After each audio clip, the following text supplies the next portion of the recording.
사실 오늘 찬양을 듣고 부르면서 굳이 말씀을 전해야 될까 싶을 정도로 찬양만 한 2시간 부르고 내려갔으면 좋겠다라는 생각이 드는 그런 오늘 찬양 시간이었습니다. 제가 이 앞에 서서 마스크만 쓰고 한 30분 얘기하면요, 설교하면요 되게 숨이 찹니다. 근데 앞에 찬양 인도자들, 또 우리 주일날에 특송하는 우리 또 특송하시는 집사님들 정말 힘듭니다. 그 숨이 들어가고 내쉬는 가운데 마스크가 너무나 큰 방해가 되더라고요. 이게 열심으로 봉사하시며 섬기시는 우리 또 집사님들, 사역자님들을 여러분들 늘 축복해 주시고 격려해 주시길 소망합니다. 성경에 하나님이 함께 하시는 이스라엘 민족이 출애굽을 하면서 또 가나안 정착과 또 한 나라로 성장해 가는 가운데 많은 전쟁들이 있었습니다. 개인 대 개인, 또 개인 대 다수, 소수 대 다수 등 많은 싸움에서 이스라엘이 이기는 장면이 많은데, 그중 성경의 3대 승리를 꼽으라면 첫 번째로 사무엘상 17장에 나오는 소년 다윗과 골리앗의 싸움이 첫 번째 싸움일 것입니다. 두 번째로 열왕기상 18장에 나오는 엘리야가 갈멜산에서 바알 또 아세라 선지자 850명과 함께 1대 850대로 싸우는 그 장면, 서로 치고받고가 아니라 진짜 신을 찾는 그 장면 또한 두 번째 승리의 장면을 꼽습니다. 세 번째로 오늘 말씀 사사기에 나오는 기드온의 300용사 때 13만 5천 명의 미디안 족속들과의 싸움이 3대 전쟁으로 3대 승리로 꼽혀진다고 합니다. 오늘 우리는 기드온이 하나님을 만나면서 변화돼 가는 과정과 모든 것을 또 하나님께 또 맡길 때 일하시는 하나님의 모습을 찾아보면서 나를 내려놓고 더욱 하나님을 찾으며 그분의 일하심을 기대하는 우리 성도님들 되어지길 소망합니다. 기드온 당시에 미디안과 주변 나라들이 연합해서 이스라엘을 치러 왔습니다. 전쟁할 준비가 안 된 이스라엘과 늘 전쟁과 약탈을 일삼은 이 미디안과 주변 나라들과의 전쟁은 사실 불보듯 뻔합니다. 바로 항복하고 속국이 될지 아니면 한번 싸워보기라도 해야 할지 위기 상황에 놓여 있는 지금 일촉즉발의 그런 상황입니다. 그때 하나님이 기드온을 불러서 그에게 전쟁을 명하십니다. 기드온은 아주 깜짝 놀랐습니다. 사실 그런 두려움이 가득했습니다. 왜냐하면 정말 해변가의 모래처럼 너무나 많은 사람, 13만 5천 명이나 되는 그런 군대를 눈앞에 마주했을 때 얼마나 간담이 서늘하고 철렁 내려앉고 이걸 어떻게 할까, 어떻게 도망갈까 궁리할 뿐이지 어떻게 싸울까라는 생각을 하지 못했을 것입니다. 아무리 생각해봐도 계란으로 바위치기와 같은 이길 수 없는 전쟁이라고 기드온은 생각을 했을 것입니다. 이길 수 없는 전쟁일 뿐더러 거기 가면 분명 죽을 것이 뻔했습니다. 게다가 아무리 자신을 돌아봐도 전쟁을 이끌 만한 지도자의 요소는 물론 어떤 대비책도 없었습니다. 그가 이스라엘 백성 앞에 나서서 모이라고 한들 모일 일도 없고 오히려 어설프게 항거하다가 비참하게 죽을 수도 있는 현실이 바로 지금 기드온이 미디안 족속 앞에 놓여 있는 그 현실이란 겁니다. 정말 바람 앞에 놓여져 있는 촛불과 같은 현실이 바로 저들의 이스라엘의 모습입니다. 그래서 하나님에게 자신은 절대 할 수 없다고 합니다. 이와 비슷한 고백을 했던 성경의 인물 떠오르십니까? 바로 모세가 그랬죠. 하나님께서 모세를 통해 애굽에 착취해 신음하고 있는 이스라엘 백성을 인도에 나오라고 할 때 정말 갖가지 변명을 대면서 저 거기 못 갑니다, 저 아시잖아요 라고 하면서 계속해서 발뺌을 뺐던 사람이 모세였습니다. 기드온은 지금의 상황을 피하고 싶었을 것입니다. 사실 우리는 성경을 아니까, 이때 상황을 아니까 그거 밥상에 올려놓은 거 밥상 그냥 숟가락만 들고 퍼먹으면 되지 이렇게 생각할 수 있지만 기드온은 그 당시 얼마나 처절하고 아마 간담이 서늘했을까 한번 생각을 해봅니다. 여러분은 기드온을 어떻게 판단하고 계십니까? 그냥 겁쟁이 기드온, 나약한 기드온이라고 우리가 생각을 하시나요? 사사기 6장 11절 말씀 한번 보겠습니다. 여호와의 사자가 아비에셀 사람 요아스에게 속한 오브라에 이르러 상수리 나무 아래에 앉으니라. 마침 요아스의 아들 기드온이 미디안 사람에게 알리지 아니하려 하여 밀을 포도주 틀에서 타작하더니라는 말씀이 나옵니다. 먼지가 있는 것이 보이지 않게 구덩이가 파인 곳에서 타작을 하고 있는 이 기드온의 모습을 볼 수 있습니다. 6장 15절 말씀 보면 그러나 기드온이 그에게 대답하되 오 주여 내가 무엇으로 이스라엘을 구원하리이까 보소서 나의 집은 므낫세 중에 극히 약하고 나는 내 아버지 집에서 가장 작은 자니이다 하니라고 고백을 하고 있습니다. 위에 11절 15절 말씀만 봐도 참으로 겁 많고 나약해 보이는 기드온입니다.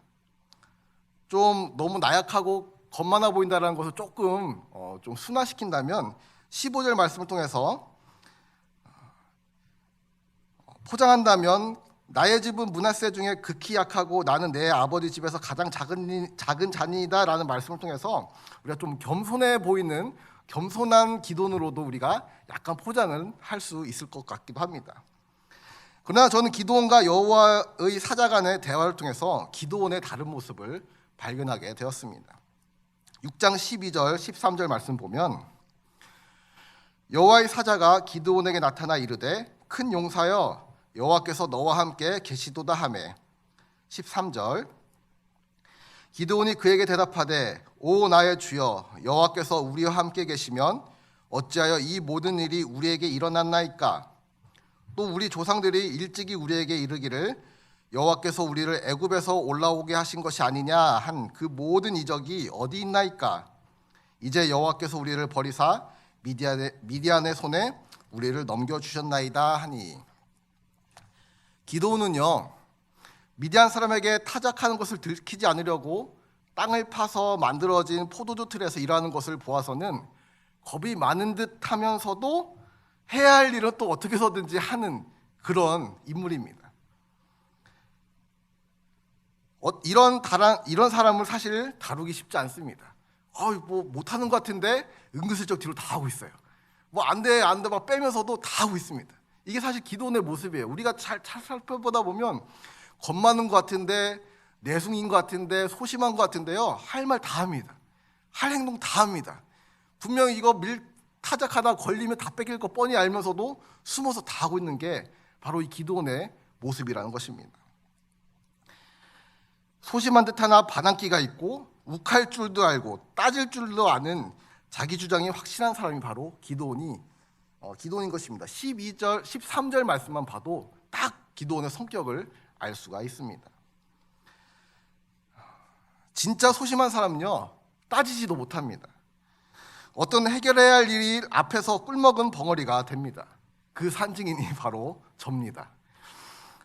저희 둘째가 7월 달에 우리 성도님들의 그런 기도와 후원과 또 하나님의 은혜로 뼈 이식 수술을 좀 잘 했습니다. 근데 그거 하고 나서 지난달까지 한 서너 번 정도 외래 진료를 갔다 왔는데 갈 때마다 제가 이제 아들에게 혼나요. 그래서 왜 혼나는지 저는 사실은 이 기도를 했으니까 하나님께서 수술이 잘 되게 해주셨을 거라고 믿고 또한 또 최고의 의사 선생님이니까 아무 걱정 없이 전 잘 아물 거라고 믿는데 얘는 그러지가 않은 거죠. 본인 또 수술을 받는 그런 상황이고 잘 아물었는지 왜 물어보지도 않느냐, 우리 아들 여기도 이빨 뼈가 잘 나올 수 있도록 잘 됐냐고 왜 물어보지도 않느냐라고 하면서 저한테 막 투정을 부립니다.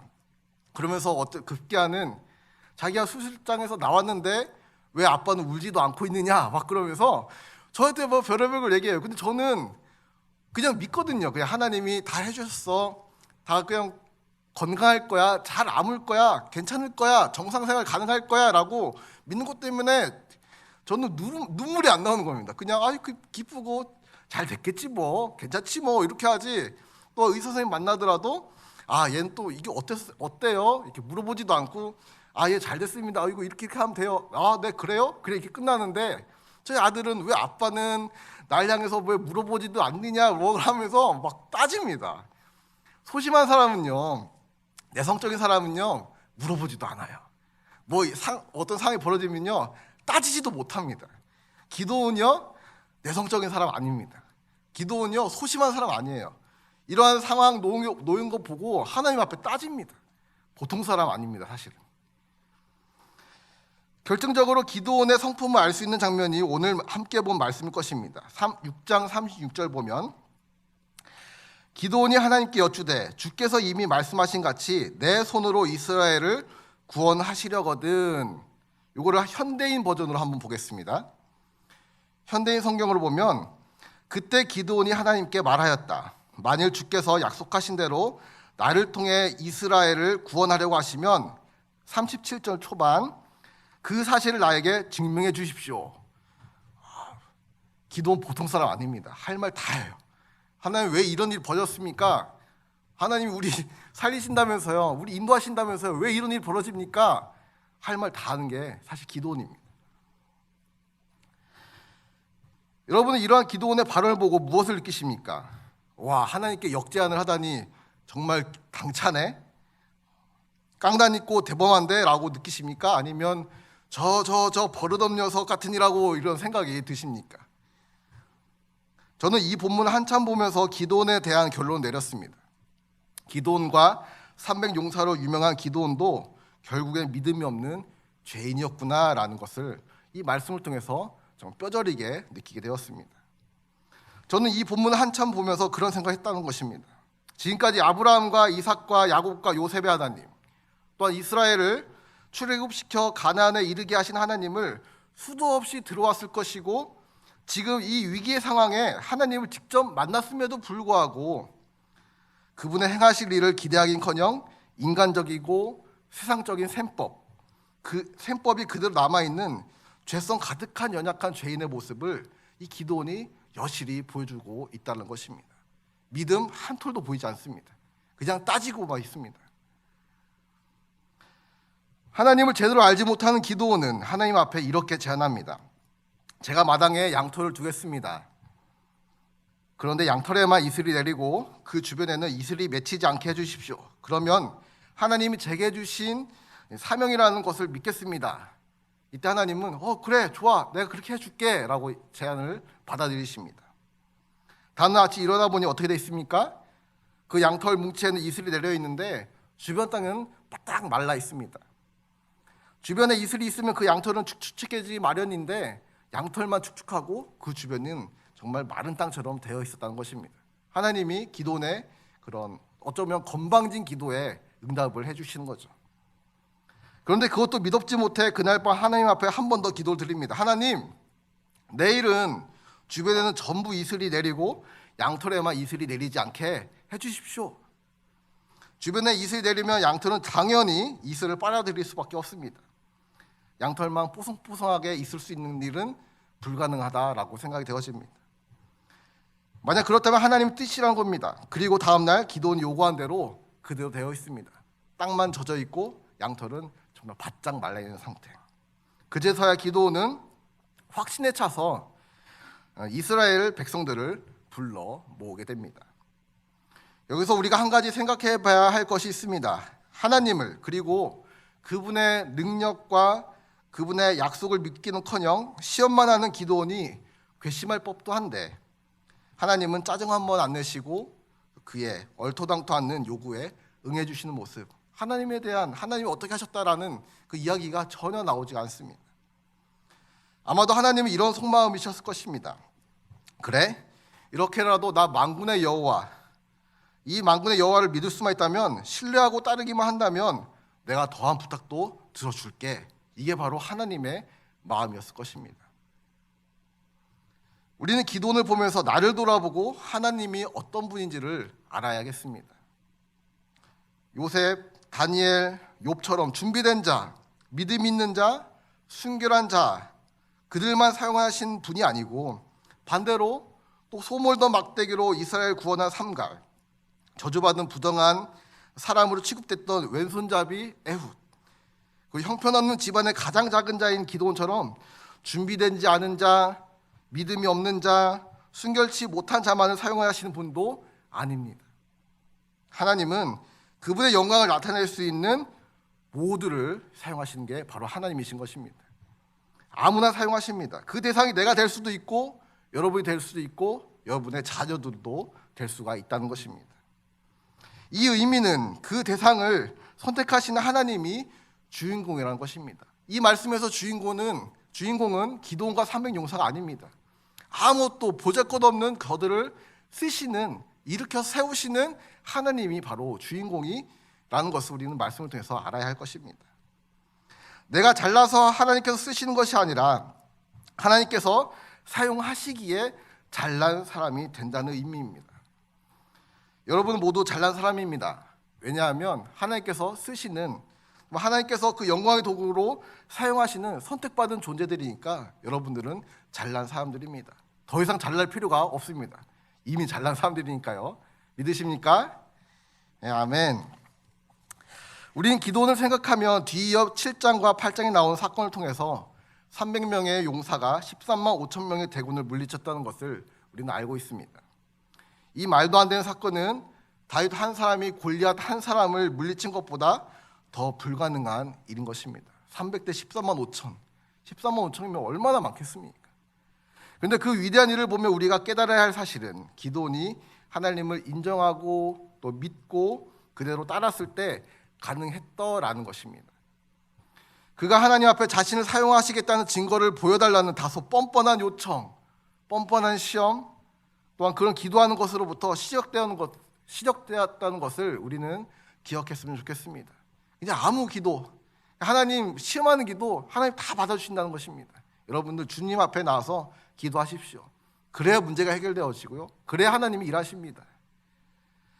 이런 기도원에 변화되어지는 과정을 보면서 나의 가능성이 아닌 하나님의 뜻을 따르는 우리가 되어지길 또한 소망합니다. 기드온이 이제 이스라엘 백성들을 불러 모읍니다. 모으니까 몇 명 된다고 합니까? 3만 2천 명 된다고 합니다. 그런데 하나님은 기드온을 통해서 겁이 나고 두려운 사람은 집으로 돌아가라라고 말씀하십니다. 그랬더니 절반 이상이 돌아가 버리고 2만 2천 명이 돌아가 버리고 1만 명이 남게 되어집니다. 아마 기드온의 가슴이 철렁 내려앉았을 것입니다. 3만 2천 명을 다 데리고 가도 승산이 없는 전쟁인데 왜 하나님은 전쟁하겠다고 온 사람 2만 2천 명을 왜 돌려보내시나? 2만 2천 명이 너무나 아까웠을 것입니다. 그런데 더 문제는 하나님은 이 1만 명도 많다라고 하십니다. 안 그래도 가슴이 조여오는데 이것도 많다고 하시면 어떻게 싸우라는 겁니까? 이 전쟁을 하겠다는 것입니까? 라는 그런 의문이 아마 기드온에게 들었을 것입니다. 하나님은 한술 더 떠서 기드온에게 말씀하셔서 그들을 물가로 데리고 가 물을 마시게 합니다. 7장 5절 6절 말씀 보도록 하겠습니다. 이에 백성들을 인도하여 물가에 내려가매 여호와께서 기드온에게 이르시되 누구든지 개가 핥는 것 같이 혀로 물을 핥는 자들을 너는 따로 세우고 또 누구든지 무릎을 꿇고 마시는 자들도 그와 같이 하라 하시더니 손으로 움켜 입에 대고 핥는 자의 수는 300명이요 그 외의 백성은 다 무릎을 꿇고 물을 마신지라. 방금 말씀을 대부분의 해석들은 기민한 사람들, 즉 사주 경계를 하며 조심스럽고 재빠르게 물을 핥아먹는 사람들을 구별해내기 위한 방법으로 선별했다라는 얘기를 많이 합니다. 그런 말씀 대부분 많이 들으셨죠? 대부분 그렇게 얘기를 합니다. 제가 이것 때문에 준비했던 주석서들 대부분 또한 이런 얘기를 합니다. 그러면 반대로 한번 생각해 보겠습니다. 무릎 꿇고 무릎 후다닥 먹고 일어나는 사람 중에 기민한 사람은 없었을까? 사주 경계하면서 물 천천히 떠서 먹는 사람보다 차라리 후딱 먹고 확 일어나서 다 주변 보는 사람이 있었을 수도 있습니다. 그리고 누군가는 이 전쟁이 얼마나 길어질지 모르니까 수통을 준비해 와서 물을 떠서 간 사람도 있을 것입니다. 어떻게 보면 재빨리 행동하는 사주 경계를 하면서 핥아먹은 사람보다 더 철저한 사람이 있을 수도 있었다라는 것입니다.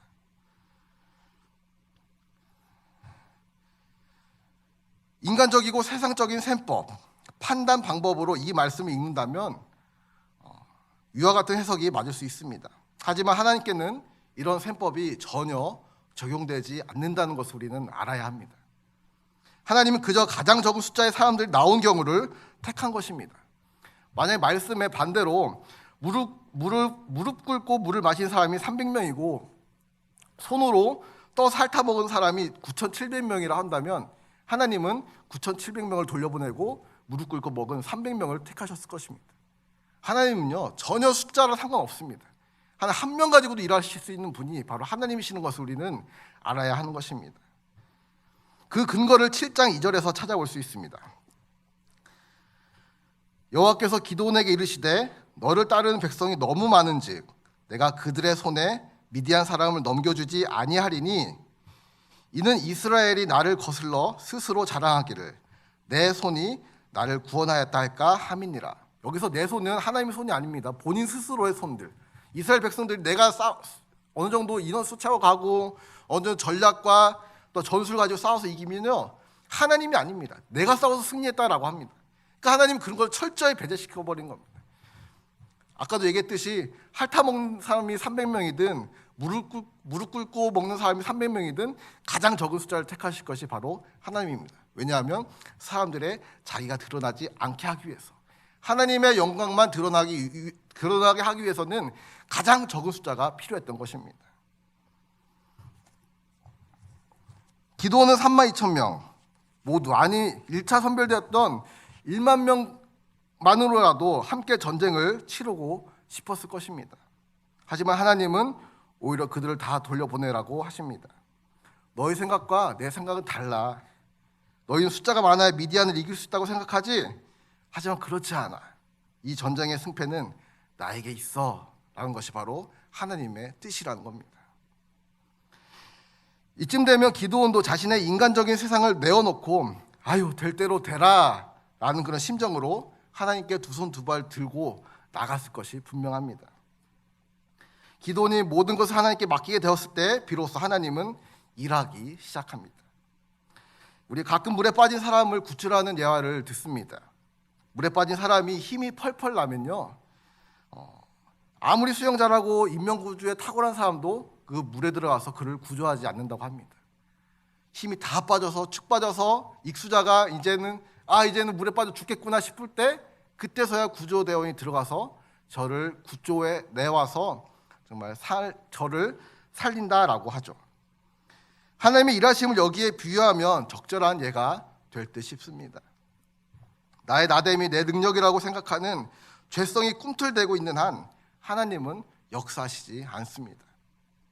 나의 나된 것이 하나님의 은혜임을 고백하며 죄된 생각이 저 밑바닥에 깔려 주의 은혜의 보혈이 덮어질 때야 비로소 하나님의 일하심을 경험할 수 있음을 우리는 말씀을 통해서 명심할 수 있었으면 좋겠습니다. 우리는 가능성이 많은 것을 놓고 기도할 때 그래도 이 정도의 가능성을 가지고 기도하면 하나님께서 훨씬 잘 들어주실 거야, 더 좋은 결과가 우리에게 있을 거야 라는 그런 기대를 가지고 기도를 합니다. 반면에 전혀 가능성이 없는, 내가 아무리 생각해봐도 이거는 하나님이 도와주시더라도 이거는 전혀 뒤집어질 가능성이 없어 라고 하는 것은 어쩌면 그냥 내어버리고 기도를 하지 않습니다. 하지만 우리는 알아야 합니다. 가능성이 있는지 없는지 문제가 아니라 이것이 하나님의 뜻에 맞는 기도인지 아닌지가 우리 가운데 가장 필요하다는 것입니다. 하나님은 한 명만 가지고도 엄청난 군대를 물리치십니다. 그것이 하나님의 방식인 것입니다. 마지막으로 우리는 기도하고 행동하는 믿음을 가져야 합니다. 양털에만 이슬이 맺히거나 맺히지 않게 해달라는 기도가 어렵습니까? 아니면 300명 대 13만 5천 명을 이기게 해달라는 기도가 어렵겠습니까? 당연히 300명으로 전쟁을 하는 게 더 어려울 겁니다. 제가 전하고자 하는 핵심은 이것입니다. 기도원이 믿음이 있었든 없었든 하나님께 이것저것 요구하며 시험하며 하나님이 어떤 분이신가를 비로소 조금씩 깨닫게 되었을 때 그는 기도하고 응답을 받았다는 것입니다. 그리고 그 응답받았던 것들을 행동으로 실천한 것이 바로 기도원입니다. 반대로 우리는 하나님 앞에 기도를 던져놓은 채 그 기도를 삶을 통해 이루려 하지 않는 점이 바로 기도원과 우리의 차이점이 아닌가 다시 한번 생각해 봅니다. 우리는 기도원을 생각할 때 전쟁에서 이긴 결과만 생각할 뿐, 어떻게 그 전쟁에서 이겼는지 생각하지 않습니다. 그가 용사가 되어 사람들을 이끌 수 있는 그런 시발점은 바로 기도였습니다. 그러나 그의 승리를 이끈 것은 기도만이 전부가 아니었습니다. 기도를 통해서 확신을 얻은 뒤에는 하나님의 뜻에 따라 행했다는 것입니다. 이것이 바로 우리가 기도원을 통해서 배워야 할 점인 것입니다. 우리는 교회 나와서 하나님 말씀 듣습니다. 말씀을 들었다면 그 말씀을 실행에 옮겨야 합니다. 우리는 하나님의 영역과 세상의 영역을 구분하는데 하나님은 그 속된 세상에서 하나님께 속한 사람으로서의 의무를 다하라라고 말씀하십니다. 그 의무가 무엇입니까? 바로 모든 삶에 하나님을 신뢰하고 맡기는 것입니다. 또한 주님이 직접 이 땅에 오셔서 실천하시고 말씀하셨던 것처럼 주변을 돌아보며 저들에게 복음을 전하는 것입니다. 그리고 그분이 행하실 일을 기대하는 것입니다. 이것이 바로 하나님의 뜻입니다. 기드온과 300명의 용사가 적진에 진입한 그 밤 기드온은 우연히 미디안 군사들의 대화를 듣게 됩니다. 미디안 군인 중 한 사람이 옆에 친구에게 자신의 꿈에 대해서 말하는 것을 듣습니다. 그 꿈은 보리빵 한 덩이가 힘차게 굴러와서 장막을 쳐서 무너뜨리는 것이었다라고 성경은 이야기합니다. 그러자 듣고 있던 군사가 이렇게 얘기합니다. 이는 기드온의 칼이네. 하나님이 미디안의 진을 몽땅 그의 손에 넘긴 것이네 라는 그런 고백을, 그런 꿈해몽을 합니다. 그것을 듣고 그 말을 엿들은 기드온은 이 전쟁이야말로 하나님께서 역사하시는 전쟁이구나, 이제 우리가 실행하자라고 하면서 확신을 얻고 나아가게 된 것이 바로 기드온과 300 용사입니다.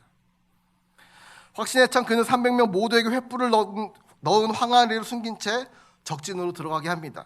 그리고 신호와 함께 일시에 항아리를 깨지는 소리가 요란하더니 횃불이 확 나옵니다. 그랬더니 그 횃불을 본 미디안 군사들은 적이 침범한 줄 알고 서로에게 창과 칼을 겨누어서 서로를 죽이면서 많은 사람이 그 자리에서 몰살을 당하게 됩니다. 기드온과 용사들은요, 칼 하나 차지 않았습니다. 한 손에는 항아리, 한 손에 횃불 들고 갔습니다. 무기입니까?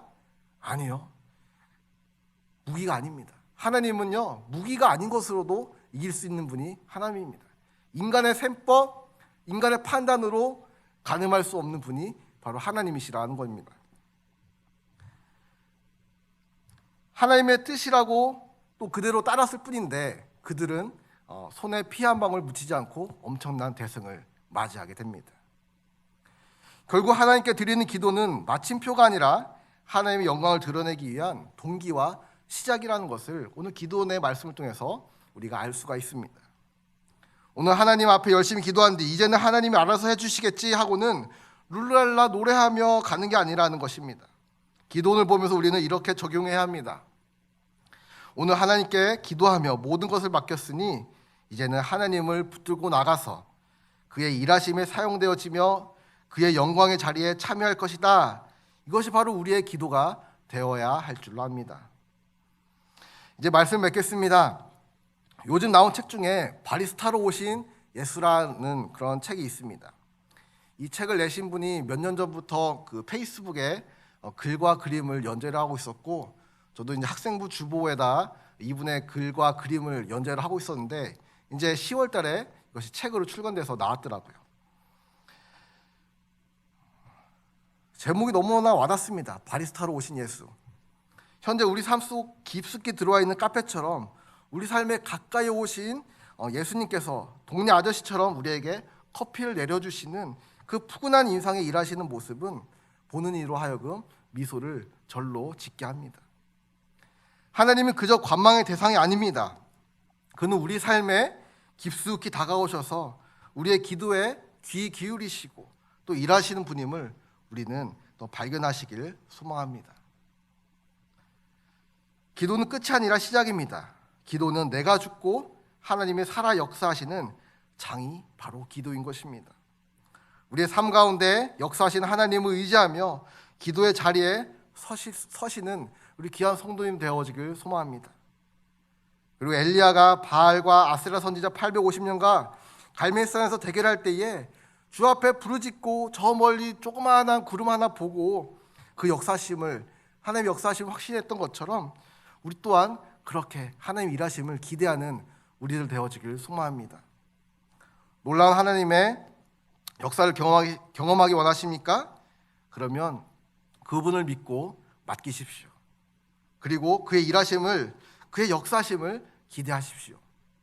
내가 감당할 수 없는 문제 앞에 인간은 두려움을 느낄 수밖에 없습니다. 기도원도 마찬가지였습니다. 하지만 하나님을 믿고 모든 문제를 맡겼을 때 하나님이 역사하신 것을 보게 됩니다.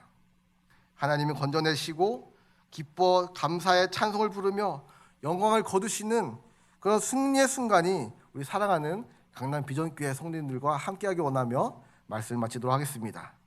우리 잠시 기도하겠습니다. 참 좋으신 주님, 우리가 하나님을 부르짖으며 찾으며 구하며 나가는데 하나님 그뿐으로 우리가 또 받아들이며 뒤돌아서 하나님 또한 믿지 않고 하나님의 일하심을 기대하지 않는 또 우리들을 발견할 때가 있습니다. 하나님, 우리 연약한 우리들, 믿음이 약하고 아버지 정말 신앙이 견고하지 않은 우리들을 주여 불쌍히 여겨 주옵소서. 긍휼히 여겨 주시옵소서. 아버지, 더욱더 하나님 우리가 온전히 담대함으로 믿고 섬기며 따르며 또 기도한 것이 이루어질 줄 알고 또 실행하며 나갈 수 있는 아버지 정말 믿음이 견고한 장성한 분량에 이르는 우리들 되어지길 소망합니다. 주여, 우리 가운데 많은 산적한 문제들이 있습니다.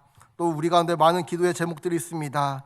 우리 귀한 수험생 친구들, 또 재학생 친구들, 아버지 또한 평안으로 주님의 그 치유하심을 기다리고 있는 우리 귀한 성도 환우들, 아버지 저들과 늘 함께하여 주시고 주 앞에 늘 산소망으로 부르짖으며 나갈 때에 주께서 역사하시는 놀라운 일들이, 역사하심이 저들 삶 가운데 가득하게 소망합니다. 주여 함께하시고 인도하여 주시옵소서.